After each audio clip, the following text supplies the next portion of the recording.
Hello, hello, hello, hello. This is MUSAU MattmeachamJR, broadcasting in Providence, Rhode Island. I'm standing at the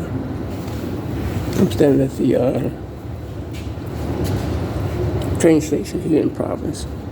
There's not many people here, and in fact, while I'm talking, I could actually hear my voice echo. I'm going to have to move because I think people will be hearing my conversation. Let me just walk a little bit closer to the door. This way, there's no one in listening distance from me, which means that I can express myself.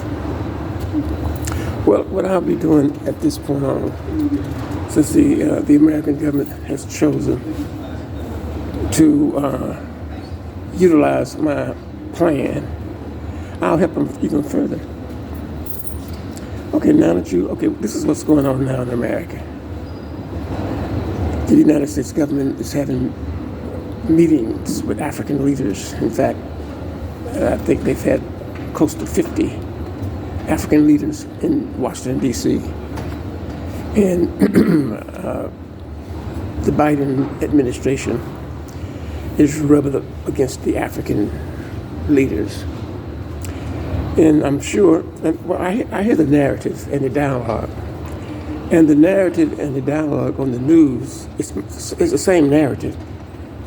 And it's the same dialogue that I was using when I had suggested making certain type of moves on Africa. Please be advised, MUTA tickets can only be purchased on board the train from the conductor or on the ticket app. Once again, MUTA tickets can only be purchased on board the train from the conductor or on the ticket app.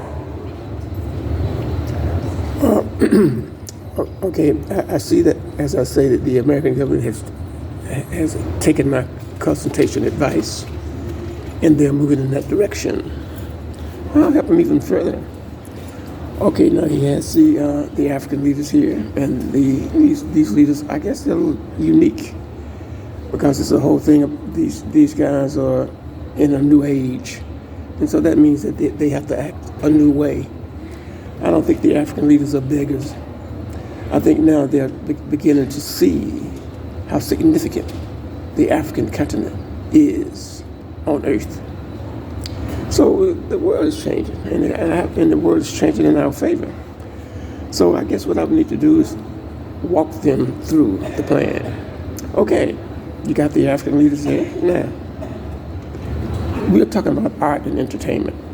Now, what my plan says is, okay, this is what you do. Okay, you got the African artists going in one direction, and you got the American artists going in one direction. The American artists are headed to Africa, and the African artists are headed to America.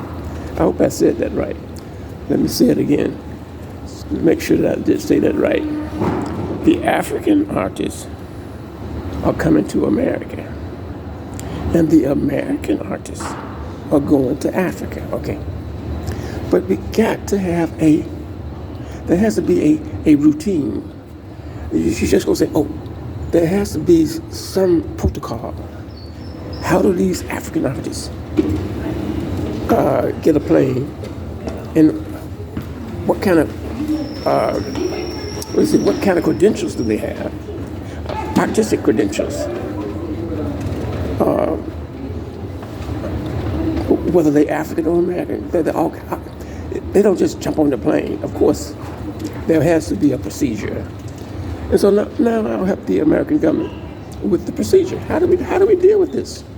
How do we have this big art festival where Africans and Americans get to know each other? How do we get these Africans to America, and how do we get these Americans to Africa? And who are these Africans that come to America? And who are these Africans? Who are these Americans going to Africa? So there's a procedure. I'm sure that there are many experts on that level. But it seems like it took an expert like myself to even make the American government to look at the concept. So I think I should be able to contribute, and I'm willing to contribute.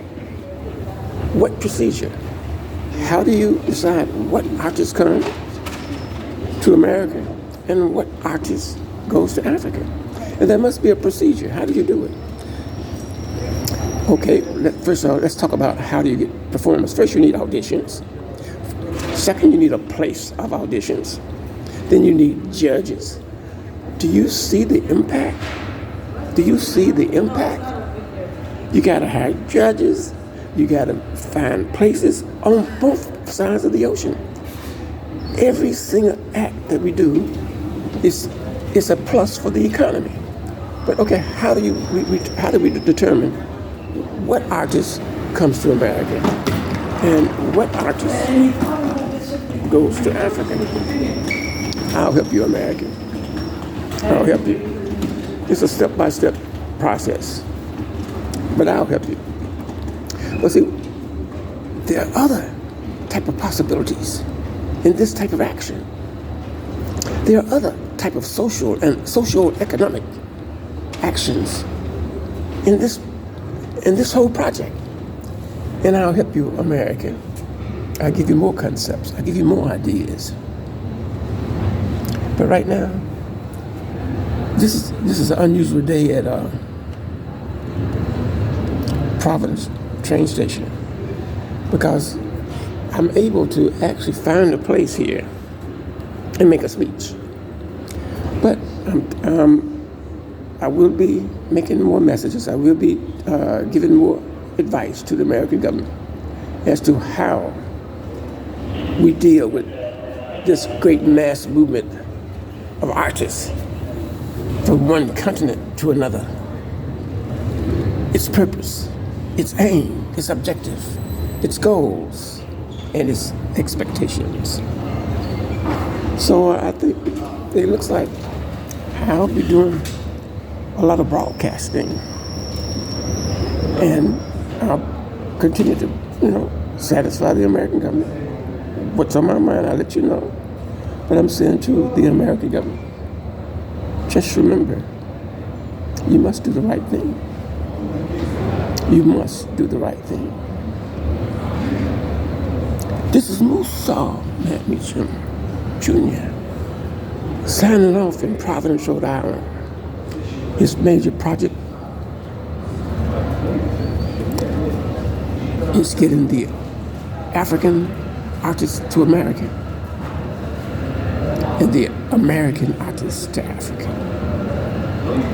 And I will concern myself with giving more consultations to the American government as to how we should make these transportation issues comfortable, enjoyable, explorable, and we will all be content. This is MUSAU MattmeachamJR, signing out in Providence, Rhode Island, close to 4 o'clock p.m. It's Sunday. I am checking out, and you certainly will hear from me again.